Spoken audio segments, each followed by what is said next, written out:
आज की वीडियो में हम एक इम्पॉर्टेंट रिजल्ट डिस्कस करेंगे और वो है डिस्क्रीट मैथ का ही एक रिजल्ट है। उसमें हमें गिवन है कि दो सेट्स हैं हमारे पास ए और बी और कार्टेशियन प्रोडक्ट की डेफिनेशन बताई गई है कि कार्टेशियन प्रोडक्ट क्या होता है कि अगर आपके पास एक्स का ए के जो एलिमेंट है उस एक्स से डिनोट हो रहे हो और जो बी के एलिमेंट है वो वाई से डिनोट हो रहे हो, तो कार्टेशियन प्रोडक्ट हमारे पास उसमें जो एलिमेंट्स होते हैं वो ऑर्डर्ड पेयर की फॉर्म में होते हैं एक्स कॉमा वाई। सो हमें फाइंड आउट करना है what is the order of A cross B, यानी कार्टेशियन प्रोडक्ट का जो ऑर्डर है वो क्या होगा। तो वो ऑर्डर बहुत से स्टूडेंट्स को इस लेवल पे पता होता है कि ऑर्डर अगर इसके एन नंबर ऑफ एलिमेंट से लेट से 2 है और इसके 3 है तो उनको मल्टीप्लाई करके ऑर्डर ऑफ कार्टेशियन प्रोडक्ट आ जाता है विच इज 6।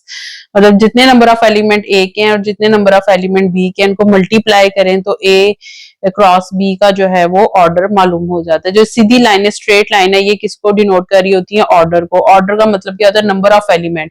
तो बेसिकली हमने क्या करना है, order of A cross B निकालना है। दैट मीन्स इसको डिनोट करते हैं इससे A cross B and this means number of elements in A cross B. ठीक है, ए क्रॉस बी की फॉर्मेशन को थोड़ा सा डिस्कस कर लेते हैं और फिर देखते हैं कि इसके नंबर ऑफ एलिमेंट्स जो है वो किस तरह से निकाले जा सकते हैं। अच्छा, नंबर ऑफ एलिमेंट्स डिस्कस करते हैं। लेट्स से कि अगर ए मेरे पास है A1, A2, A3 है एंड लेट्स से कि बी जो है वो मेरे पास आ रहा है B1, B2, B3, B4। तो ए क्रॉस बी किस तरह से निकलता है? ए क्रॉस बी निकलता है कि आपने पहले ए लिखा है तो जो कार्टेशियन प्रोडक्ट होगा वो फ्रॉम ए टू बी होगा। आपने पहले ए के एलिमेंट्स को बारी बारी बी के सारे एलिमेंट्स के साथ लिखना है और सो ऑन। जैसे पहला एलिमेंट हमारे पास आ जाएगा A1 comma B1, then A1 comma B2, then A1 comma B3 and then A1 comma B4। So A1 A पहला एलिमेंट लेके उसे सबके साथ लिख लिया। अगेन फिर हमने A2 के साथ A2 B1, A2 B2, A2 B3 and A2 B4। फिर उसके बाद A3 की बारी आ जाती है। A3 B1, A3 B2, A3 B3 and then A3 B4। इस तरह से हमने कार्टेशियन प्रोडक्ट इनका निकाल लेना होता है। अब इसमें अगर आप गौर करें तो A1 जो है ना वो पहली लाइन में, अब सिर्फ आप अपने जो कंसंट्रेशन है वो पहली लाइन पे रखें। तो पहली लाइन में A1 सब में आ रहा है। ठीक है, A1 सब में आ रहा है और रोटेशन किस में आ रही है? इसके सेकंड एलिमेंट्स में। ठीक है, B1 आया, B2 आया, B3 आया एंड देन B4 आया। सो हम इस पहली लाइन को, ये जो पहली लाइन है वो मैं यहाँ पर लिख रही हूँ, वो है A1 B1। ठीक है, फिर आई A1 B2, फिर A1 B3, फिर A1 B4। इसको फिर मैं क्या लिख सकती हूँ? ये क्या है? ए आपके पास A1 हर एक में है और साथ दूसरा सेट कौन सा आ रहा है इसमें? बी। तो ये लिखा जा सकता है कि ये A1 क्रॉस सेट बी है। ठीक है, A1 ये एक सेट है, उसका एक ही एलिमेंट है A1 और उसको आप क्रॉस कर रहे हैं सेट बी के साथ। यानी कि मैंने ये लिखा है बेसिकली कि ये A1 क्रॉस बी सेट क्या है आपके पास? वो है B1, B2, B3 and B4। अब इसको आप एवेलुएट करें तो उसका क्या मतलब है क्रॉस का? कि आपने इस एलिमेंट को उनके साथ बारी बारी लिखना है, जो कि ये वाला आपके पास पहली लाइन जो है वो बन जाती है। सिमिलरली दूसरी लाइन है, उसमें A2 आपके पास कांस्टेंट है और मतलब वो कॉमन है और जो रोटेशन आ रही है वो सेकंड एलिमेंट में। यानी कि सेकंड लाइन को आप किस तरह से लिख सकते हैं कि ये A2 और क्रॉस किसका है, ये सेट बी का। इसी तरह से तीसरी लाइन जो है वो क्या है, वो क्या है A3 और वो क्रॉस किसका है, सेट बी का। अच्छा, इसके बाद एक और आप नोट करें कि यहां पर ऊपर कितने ऑर्डर्ड पेयर्स आपके पास बन रहे हैं, 1 2 3 4, मतलब पहली जो लाइन है उसमें कितने एलिमेंट्स है, उसमें 4 एलिमेंट्स है, ठीक है। दूसरी लाइन में भी 4 एलिमेंट्स है, तीसरी लाइन में भी 4 एलिमेंट्स है। और ये जो 4 हमारे पास क्या था, number of elements in B, ठीक है। बी के जो नंबर ऑफ एलिमेंट्स हैं वो कितने हैं, 4। और यहाँ पर जो हमारे पास रोज बनी, रो कितनी है, 1 2 एंड 3। ये जो 3 रोज है वो हमारे पास क्या था, नंबर ऑफ एलिमेंट इन ए। तो इन दोनों चीजों को आपने, इन दोनों बातों को इसके रिजल्ट को फाइंड आउट करने से पहले जहन में रखना है, नोट रखना है। और क्या यूज होगा, और हमारे पास यूज होगा सम रूल। सम रूल क्या कहते हैं कि अगर आपके पास दो डिसजॉइंट सेट्स हैं, यानी कि उनमें कुछ भी कॉमन नहीं है, एक सेट ए है एक सेट बी है और उसमें कुछ भी कॉमन नहीं है, तो number of elements in A union B क्या होगा, ये ऑर्डर है, order of A union B क्या होगा, number of elements in A plus number of elements in B. Sum rule और ये जो हमने थोड़ा सा डिस्कस किया ये हमारे पास यहाँ पर यूज होगा। अब इसको हम प्रूफ करना इसका शुरू करते हैं। यहाँ पर क्या है, ए एंड बी कोई सिर्फ दो सेट्स हैं, हम इसको कर लेते हैं लेट, जनरलाइज फॉर्म में ले लेते हैं कि लेट ए मेरे पास है A1 A2 और लेट से के इसके जो नंबर ऑफ एलिमेंट्स हैं वो कोई भी हैं, के है, एम है, एन है, लेट से मैं इसको ले लेती हूँ AM। और फिर हम ले लेते हैं बी, और बी हम अज्यूम कर लेते हैं B1 B2 B3 so on BN। यानी यहाँ पर क्या है कि ऑर्डर ऑफ ए मेरे पास M है और ऑर्डर ऑफ बी जो है वो मेरे पास क्या है, N है।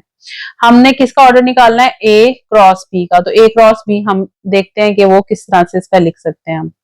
A क्रॉस B जैसे हमने यहाँ लिया था कि A1 आपने लेना है, A इंटू बी जा रहा है, A1 लेना है और उसको B के हर एलिमेंट के साथ लिखना है। तो किस तरह का की पहली रो बनेगी, A1 comma B1 A1 comma B2, ठीक है। फिर ये चलता चला जाएगा, चलता चला जाएगा और A1 ने आखिरी एलिमेंट तक उसके साथ उसका साथ निभाना है, तो ये आ जाएगा आपके पास पहली रो का लास्ट एलिमेंट A1 और BN।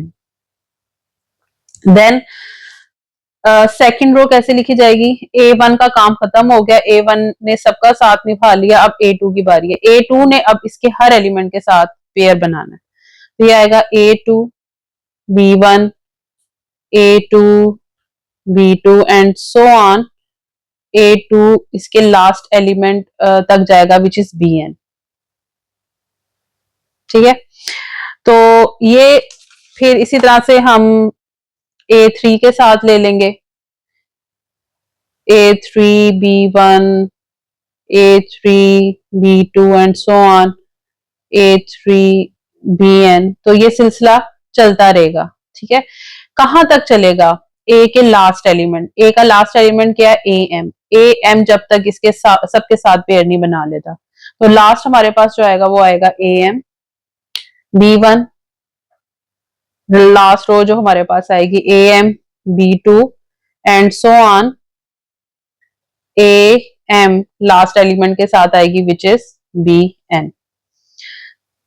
अब इसमें अगेन जो आपको यहाँ पर मैंने डिस्कस किया था कि आपने फर्स्ट रो पे अपनी कंसंट्रेशन रखनी है, फर्स्ट रो, ठीक है। फर्स्ट रो बेसिकली क्या है, वो कार्टेशियन प्रोडक्ट है A1 और B का।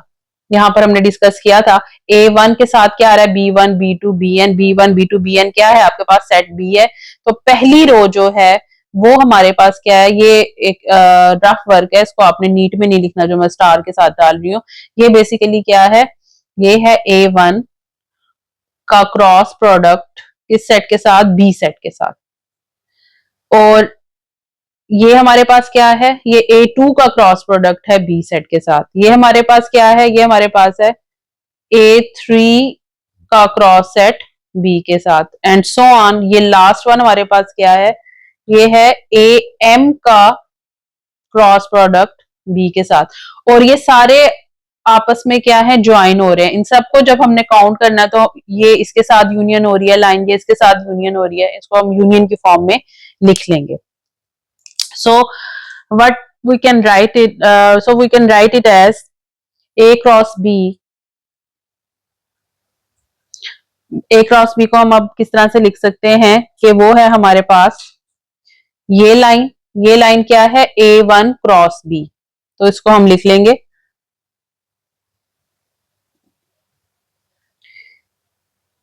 Set A one cross set B. फिर ये लाइन लिख ली, इसका यूनियन हो रहा है दूसरी लाइन के साथ। दूसरी लाइन हमारे पास क्या है, ए टू सेट, और इसका यूनियन हो रहा है सेट बी के साथ। दूसरी लाइन के बाद तीसरी लाइन, तीसरी लाइन किस, इसको ज्वाइन करेंगे। तीसरी लाइन क्या है कि वो है ए थ्री यूनियन सेट बी, और ये यूनियन चलता रहेगा अंटिल लास्ट लाइन आ जाएगी। लास्ट लाइन आपके पास क्या थी, ए एम यूनियन हमारे पास आ जाएगा बी। ठीक है, तो ये ए क्रॉस बी को हमने शॉर्ट फॉर्म में इस तरह से लिख लिया। अब यहां पे देखें, इसमें सेपरेटली जो आपने नंबर लिखे हैं, ये जो हमारे पास पहला हमने लिखा है ए वन क्रॉस बी, इसमें कितने नंबर ऑफ एलिमेंट्स हैं, यहां से पता चल रहा है पहला एलिमेंट, दूसरा एलिमेंट, ये कहां तक गए, एन तक। तो ये कितने एलिमेंट्स हैं, एन। जैसे यहां पर हमने डिस्कस किया था कि यहाँ पर कितने एलिमेंट्स बन रहे थे पहली लाइन में, 1 2 3 4, 1 2 3 4, 4 एलिमेंट्स बन रहे, और 4 क्या था, ऑर्डर ऑफ बी। यहाँ पर ऑर्डर ऑफ बी क्या है, एन। तो इसका मतलब है कि पहली लाइन में जो नंबर ऑफ एलिमेंट्स हैं वो कितने हैं, एन है। यानी इसमें इसका जो ऑर्डर है वो क्या है, एन है। इसको हम नेक्स्ट पेज पे लेके जाते हैं।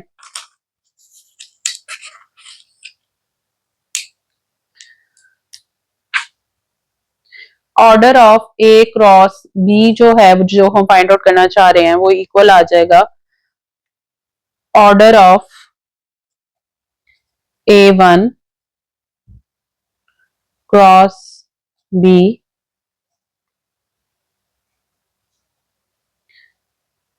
प्लस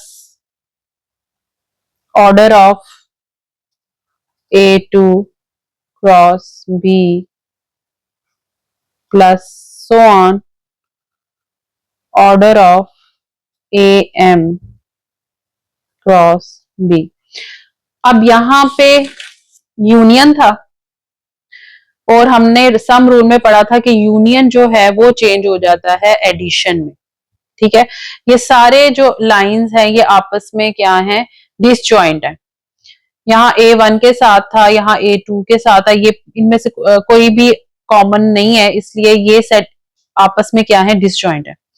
सो ये यूनियन जो है बाय सम रूल वो चेंज हो जाएगा एडिशन में, बाय सम रूल। जो ऑर्डर है इनका वो इसमें एडिशन में चेंज हो जाएगा।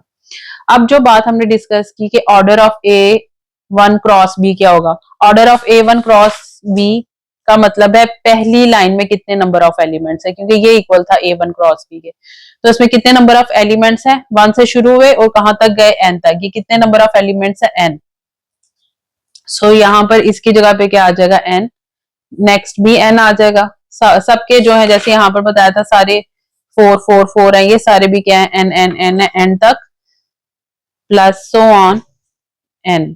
ठीक है, अब ये कितने टाइम्स एन आ रहा है, देखिए अगर मेरे पास होता है ना x प्लस एक्स, तो ये इसका मतलब होता है 2x, 2 टाइम्स x आ रहा है, इसका मतलब होता है 3 टाइम्स x आ रहा है, इसका मतलब होता है कि ये 4 टाइम्स x आ रहा है। ये कितने टाइम्स एन आ रहा है, यहां पर जब हमने ये एग्जाम्पल डिस्कस की थी तो इसमें कितनी रोज बनी थी, 3 रोज बनी थी।